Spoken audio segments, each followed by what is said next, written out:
నమస్తే స్నేహితులారా, వాల్యూటూన్ కథలకు స్వాగతం. ఒక అందమైన అటవిలో ఒక పులి, ఒక సింహం చాలా మంచి స్నేహితులుగా ఉండేవి.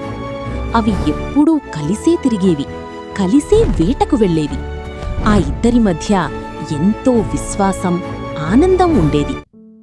ఒకరోజు ఒక నక్క సింహం దగ్గరకు వచ్చి మెల్లగా చెప్పింది, పులి నిన్ను మోసం చేస్తోంది, అది ఈ అడవికి రాజు అవ్వాలని అనుకుంటోంది అని. సింహం మొదట నమ్మలేదు, కాని నక్క చాకచక్యంగా అబద్ధాన్ని నిజంలాగా చెప్పింది. నిన్ను ప్రభువని పిలుస్తూ లోపల మాత్రం నీ స్థానాన్ని తీసుకోవాలని చూస్తోంది అని చెప్పడంతో సింహం మనసులో అనుమానం మొదలైంది. అదే నక్క పులి దగ్గరకు వెళ్ళి అదే కథను తారుమారు చేసి చెప్పింది. సింహం నిన్ను మోసం చేస్తోంది, అది రాజు అవ్వాలని అనుకుంటోంది అని. ఇది విన్న పులి చాలా కోపంగా, బాధగా ఇంత పెద్ద మోసం అని అనుకుంది. మరుసటి రోజు పులి, సింహం ఎదురెదురుగా వచ్చారు. నన్ను మోసం చేస్తావా అని ఒకరిపై ఒకరు అనుమానం పెంచుకుని గొడవపడటం మొదలుపెట్టారు. ఆ గొడవ కాస్త పెద్ద పోరాటంగా మారింది. అప్పుడు అడవిలోని ఇతర జంతువులు వచ్చి ఆపాయి. మీరెందుకిలా పోరాడుతున్నారు? మనమొక పరిష్కారం కనుక్కుందాం, ఎన్నికలు పెట్టి ఎవరు రాజు అవ్వాలో నిర్ణయిద్దాం అని చెప్పాయి. ఎన్నికలు జరిగాయి.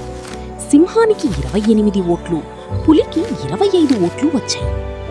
అప్పుడు పులి ఆశ్చర్యంగా అడిగింది, మనమంతా 50 మంది ఉన్నాం, అయితే 53 ఓట్లు ఎలా వచ్చాయి? అందరూ అనుమానపడ్డారు, ఎవరైనా మోసం చేస్తున్నారు అని. అప్పుడే ఒక పక్షి సూటు వేసుకుని వచ్చి, ఆగండి, నేను సీసీటీవీలో చూసి చెబుతాను అంది. చూసినప్పుడు అందరికీ నిజం తెలిసింది. నక్క వేషం మార్చుకుని మళ్లీ వచ్చి ఓట్లు వేసింది. అప్పుడు సింహం, పులి రెండూ ఒక్కసారిగా నిజం అర్థం చేసుకున్నాయి. మా స్నేహాన్ని విడగొట్టింది నువ్వేనా అని నక్కను ప్రశ్నించాయి. నక్క భయంతో వణికిపోయింది.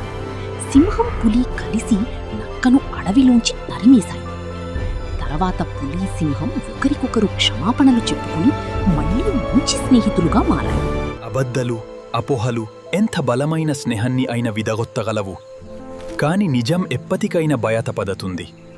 ఈ కథ నచ్చితే లైక్ చేయండి, షేర్ చేయండి, సబ్స్క్రైబ్ చేయండి.